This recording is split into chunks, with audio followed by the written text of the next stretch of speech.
Hello বন্ধুরা, সবাই কেমন আছো? আশা করি সবাই ভালো আছো। জানি কেউ ভালো নেই, কেন এই গরমে কেউ ভালো থাকতে পারে না।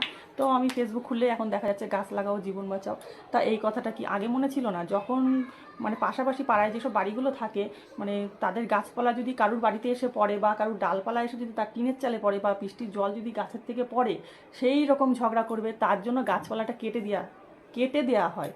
কেন তোমাদের মাথায় এই বুদ্ধিটা আসে না যে আমরা যে আজকে এই গাছপালাটা কেটে দিচ্ছি, তার পরবর্তীকালে আমাদের কি হতে চলেছে? গাছ কিন্তু আমাদেরকে দিয়েই যাচ্ছে, আমরা কিন্তু গাছের জন্য কিছুই করি না। গাছ আমাদের জল দেয় না, গাছ আমাদের অক্সিজেন দেয়, ফল দেয়, ফুল দেয়, ছায়া দেয়, বাতাস দেয়, আর আমরা তার পরিবর্তে কী দিই? গাছগুলোকে কেটে দিই। তা এরকম করলে তো আমাদের পরবর্তীকালে তো আমাদের এরকম সমস্যা আসবে, এরপরে তো আরও এর থেকে বেশি আরও সমস্যায় আমরা পড়বো।